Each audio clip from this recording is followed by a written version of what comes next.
So Martha hid herself, and in came little Bob, the father, with at least 3 feet of comforter, exclusive of fringe, hanging down before him, his threadbare clothes darned up and brushed to look seasonable, and Tiny Tim upon his shoulder. At last, for Tiny Tim, he bore a little crutch and had his limbs supported by an iron frame. "Why, where's our Martha?" cried Bob Cratchit, looking around. "Not coming," said Mrs. Cratchit. "Not coming," said Bob, with a sudden declension in his high spirits, for he had been Tim's blood horse all the way from church, and had come home rampant. "Not coming upon Christmas Day?" Martha didn't like to see him disappointed, if it were only in joke, so she came out prematurely from behind the closet door and ran into his arms, while the 2 young Cratchits hustled Tiny Tim and bore him off to the wash-house, that he might hear the pudding singing in the copper. "And how did little Tim behave?" asked Mrs. Cratchit, when she had rallied Bob on his gratuity, and Bob had hugged his daughter to his heart's content. "As good as gold," said Bob, "and better. Somehow he gets thoughtful sitting by himself so much, and thinks the strangest things you ever heard. He told me coming home that he hoped people saw him in the church because he was a cripple, and it might be pleasant to them to remember, upon Christmas Day, who made lame beggars walk and blind men see." Bob's voice was tremulous when he told them this, and trembled more when he said that Tiny Tim was growing strong and hearty. His active little crutch was heard upon the floor, and back came Tiny Tim before another word was spoken.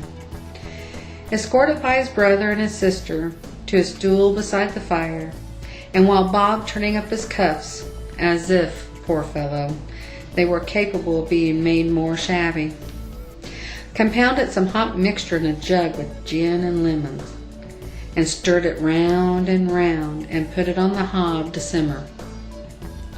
Master Peter and the 2 ubiquitous young Cratchits went to fetch the goose, with which they soon returned in high procession.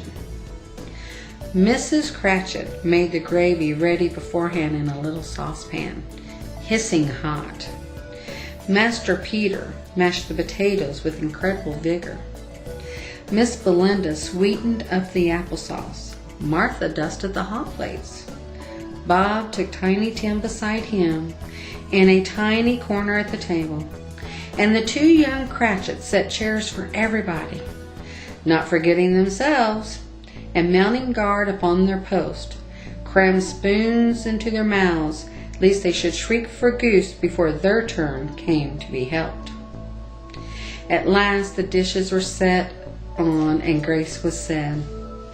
It was succeeded by a breathless pause, as Mrs. Cratchit, looking slowly along the carving knife, prepared to plunge it in the breast. But when she did, and when the long-expected gush of stuffing issued forth, one murmur of delight arose all around the board, and even Tiny Tim, excited by the 2 young Cratchits, beat on the table with the handle of his knife and feebly cried, "Hurrah!"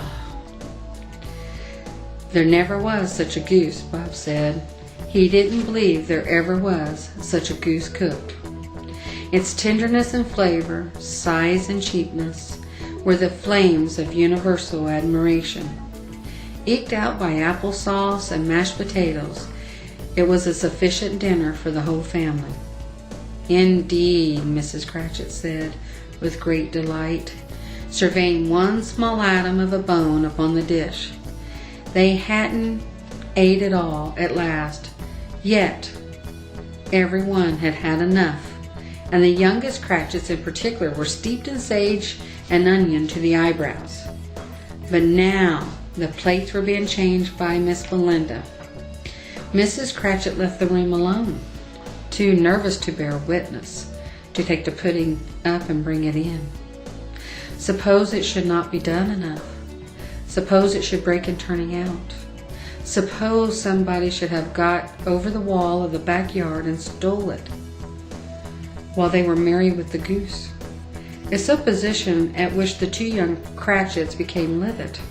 All sorts of horrors were supposed. Oh, a great deal of steam. The pudding was out of the copper. A smell like a washing day, that was the cloth. A smell like an eating house and a pastry cook's next door to each other with a laundress next door to that. That was the pudding. In half a minute Mrs. Cratchit entered, flushed but smiling proudly with the pudding. Like a speckled cannonball so hard and firm, blazing in half and half, a quartern of ignited brandy and bedlight with Christmas holly stuck into the top.